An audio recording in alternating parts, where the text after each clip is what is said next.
Ajută-mi, Doamne, să-mi păstrez credința mea curată.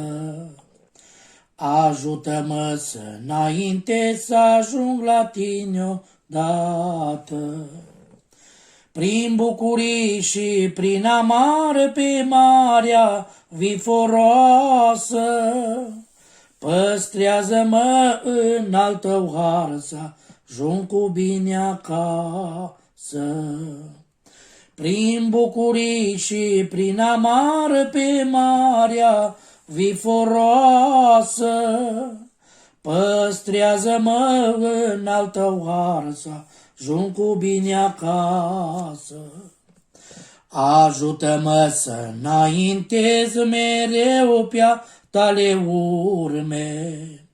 Ajută-mă ca să-mi păstrez cu drag al Tău sfânt nume. Prin orice valășoră ce necaz ce-ar vrea să mă doboare, ajută-mă să rămân treaz orice strâmtorare. Prin orice valășoră ce necaz ce-ar vrea să mă doboare, ajută-mă să rămân treaz în orice strâmtorare. Ajută-mă să stăruiesc mereu rugăciune. Ajută-mă să mă sfințesc să pot veni la Tine.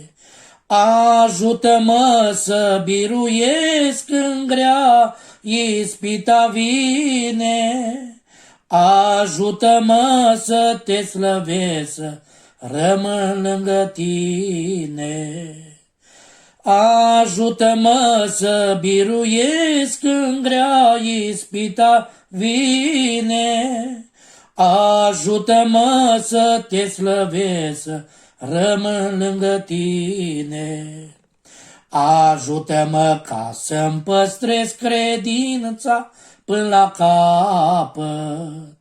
Ajută-mă ca să veghez să am haina curată. Ajută-mi să mă pregătesc să fiu gata, Stăpâne, să pot pe nore să Te întâlnesc, să pot veni la Tine. Ajută-mi să mă pregătesc să fiu gata, Stăpâne, să pot pe nore să Te întâlnesc, să pot veni la Tine. Amin.